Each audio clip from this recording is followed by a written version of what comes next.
At it again, and we've got one here with Vivek, and as usual, Vivek, I mean, this guy's on top of his stuff, man. You know, it has me a slight bit skeptical about him, just a touch. I don't get the same feeling that I did about Ron DeSantis. You know, there was always something, and I said this in older videos, there was always something about Ron DeSantis where I was just like, man, there's something about this guy. I can't pinpoint. I can't tell you exactly what it is. But, you know, for now, I'm going to give him the benefit of the doubt. And like I said before, obviously over time, Ron DeSantis showed us exactly who he is. And now his poll numbers are tanking and have been tanking since the very beginning. I don't get that same feeling about Vivek, but it's almost too good to be true. It's like this is like the perfect guy for 2028. It's like it's been handed to us on a silver platter. Here you go, Vivek Ramaswamy, guys. Here you go, 2028. This is your guy. So, you know, there's just a tiny bit of skepticism there. But one thing this guy is good at is doing interviews, and he has done them all over the place. And y'all are going to want to see this beat down. Like, share, comment, hit that subscribe button if you are new. If you would like to help me out with this YouTube algorithm too, please do. Watch this video until the very end. Helps out tremendously. With that being said, let's dive in.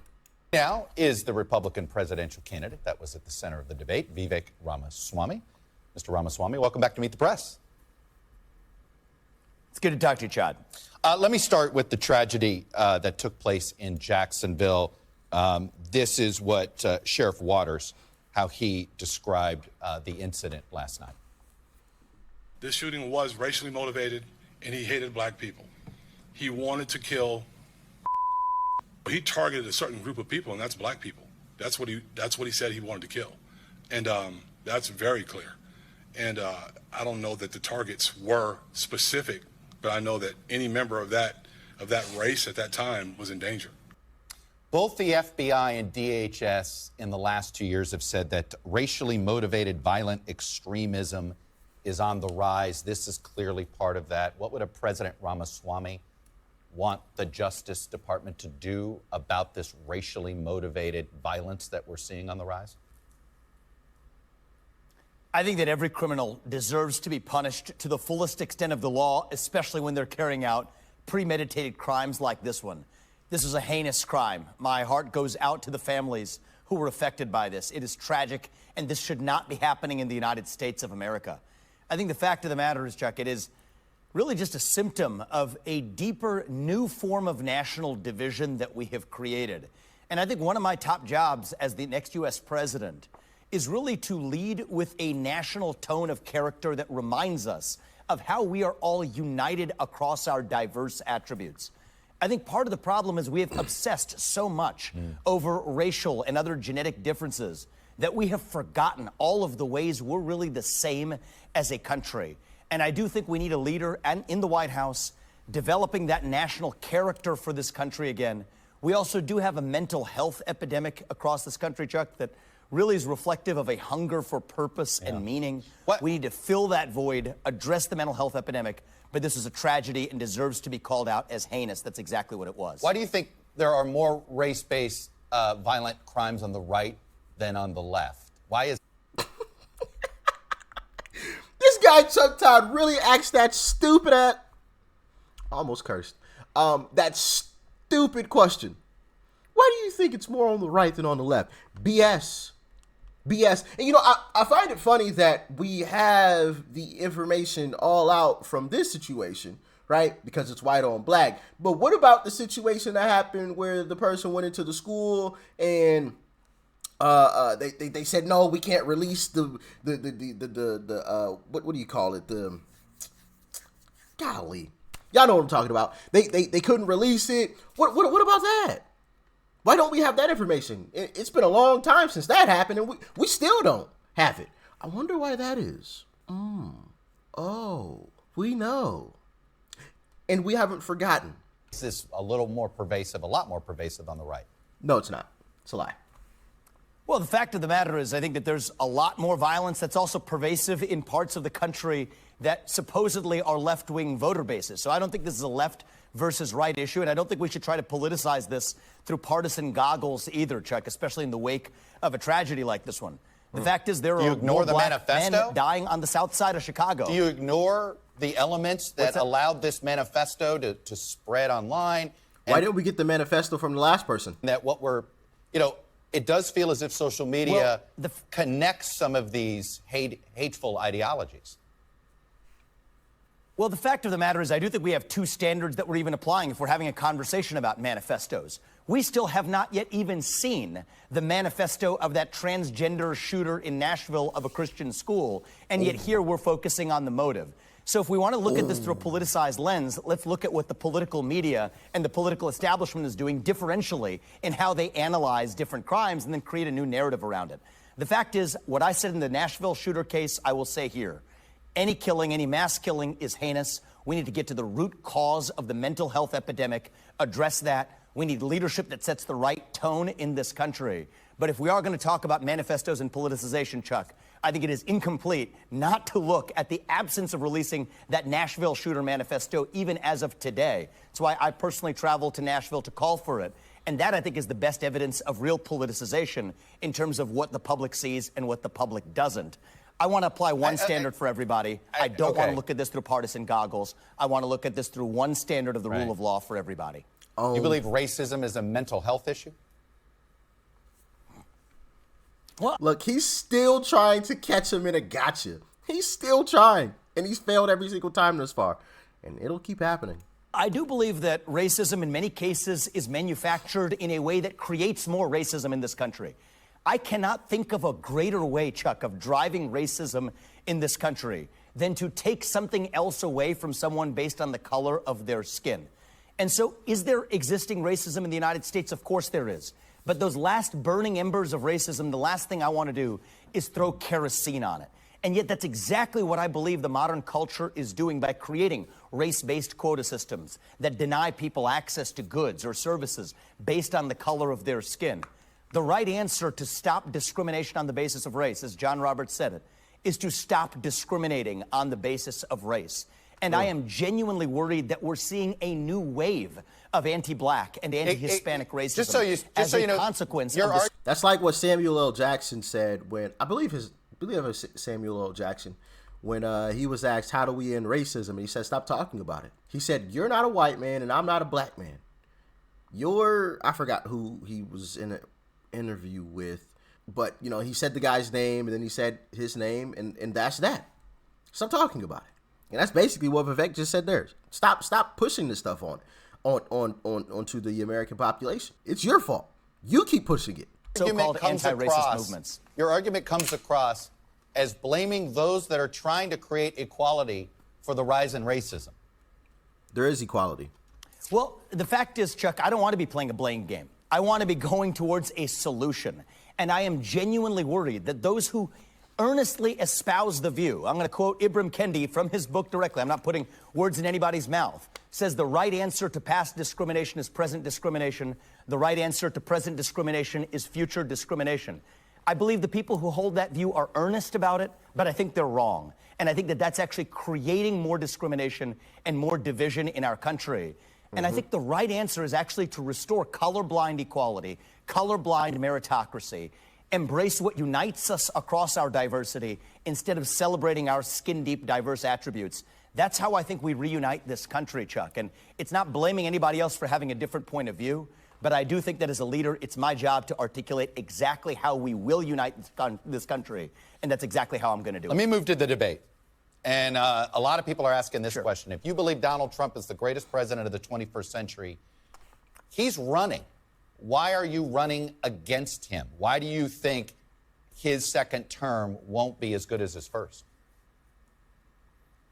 Well, look, I did say he's the best president of the 21st century. From George Bush to Barack Obama to Joe Biden to Donald Trump, I think it's not even close. Who was the best of those presidents? In my book, I judge by results.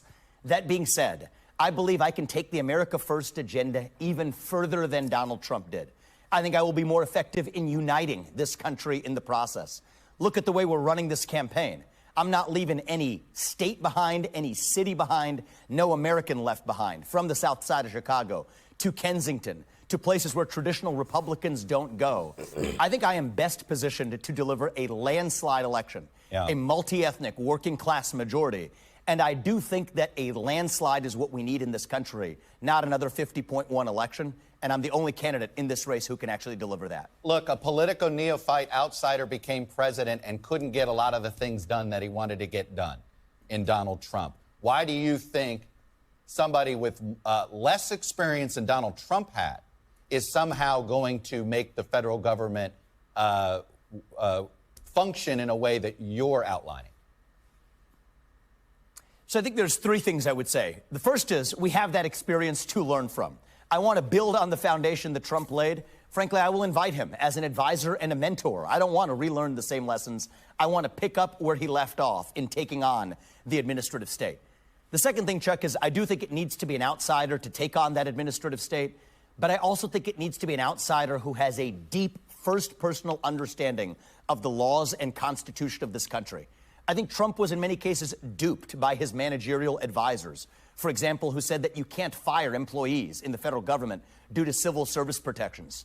Read the law. Turns out those civil service protections only apply to individual firings, not to mass layoffs.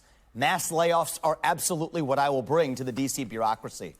And I think the fact that I am from a different generation, Chuck, will be an asset.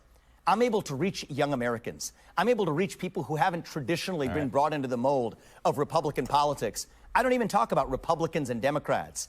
And so I think I will be able to build a greater moral mandate across generations that helps unite Americans around the America First agenda rather than making it a strictly partisan affair. He does have an interesting point there when he says that Uncle Trump was duped. Because over time, I've gotten that same sense and feeling as well. And people have brought that up in certain discussions. And it's like, I put myself in other people's shoes so that I can see things, or at least try to see things from their perspective. And if I'm in Trump's shoes, I'm a businessman walking into the White House, the most powerful person on this planet, right? And I don't know all of the ins and outs. I haven't been a career politician. I know the basic stuff, right? I know some of the basics, but there's technicalities to all of this stuff. There's rules here, different rules over here, different rules over there. You got to go through this to get that done and this to get that done. And over here, I can just do this by myself. There's all types of things. And when I have people coming to me saying, well, you can't technically do that because of yada, yada, yada. And on top of that, you got this right here. Like, I'd be inclined to listen, right? But now, fool me once, shame on you. Fool me twice, shame on me. I'm not getting fooled again. You did it once. You're not doing it again. I know what I stepped foot in there to do. Y'all told me legally, right, allegedly, that I couldn't. I listened because I didn't want to break any laws. I didn't want to, do anything bad, right? I don't want to be the bad guy. But now I know y'all were playing me. You were playing a game. So when I get back, and I'm coming back, I'm not listening to anything you have to say. I'm doing exactly what I planned on doing the first time, plus more. Because now y'all really torn it apart. So I got a whole lot of stuff to get done. And I watched Joe Biden basically do whatever he wanted to do. So you best believe when you try to come to me and tell me, oh, well, you can't do that. Will you? Hey, stop. There's the door. Don't let it hit you on the way out. I got stuff to get done. Right? And I think that a lot of people understand that and realize that. That's why that's not a huge talking point a whole lot anymore. I think getting closer to the election, mainstream media is going to try to bring that back up to try to discredit Trump. But most people understand. He was getting duped. He was being lied to. Allegedly, of course. Got to say that. Right? The whole way through. So, when you put yourself in his shoes, a lot of us would have made a lot of the same decisions that he did. Right? Some people like to say, oh, well, I wouldn't have done this. I mean, hindsight is always 20/20. Looking back on the situation, you could always say, oh, well, I wouldn't have done it. I heard Ron DeSantis say, well, I wouldn't have done this and I wouldn't have done that. But in that situation, would you? Like, it's easy to look back on a situation, but in that moment, would you have really made a different decision? I highly doubt it. If we're being real, if we keep it at 100, I highly doubt you would have made a different decision. I think most people would have made the exact same decision. Like I just get annoyed when people try to play this whole hindsight game. Well, I would have made a different decision. That was stupid. Well, of course, looking back now, duh. But in the moment, was it? Because you would have said the same thing. You would have done the same thing, you know? So I think it's important that we keep that in perspective, keep that in mind when these discussions happen. But man, if you want to check out the rest of that, I'll leave the link down below. But even in the comment section, right? And this is on NBC News.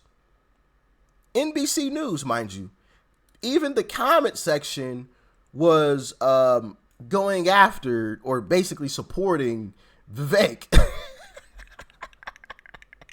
And you know when that happens, things are bad. So here we are in the comment section of that video. And of course, you're going to have your left-leaning comments, but to have right-leaning comments on their own video is it's absolutely hilarious. Vivek is God tier at avoiding race baiting by journalists. This isn't a game of gotcha. All right, next question. Where and how did you vote? This interview had at least 5 traps in every sentence for a gotcha moment, but he handled it exceptionally well. Oh, man. Did you hear Chuck's yeah when he said he is capable of a landslide victory? The contempt in his voice for Vivek is unmistakable. Oh, man. This is what DeSantis should be doing to boost his campaign, but he's too scared. I don't think DeSantis could do this. Let's see here. You did a good job of trying to trip him up, but he's good. Media ignores manifestos when it seems fit. When a host is outmatched on every conceivable level. Yo, when you got the comment section, right? A good portion of the comment section saying things that support the Republican candidate on a leftist leaning page, right? Or channel. Yeah, things are getting bad. It's getting real bad.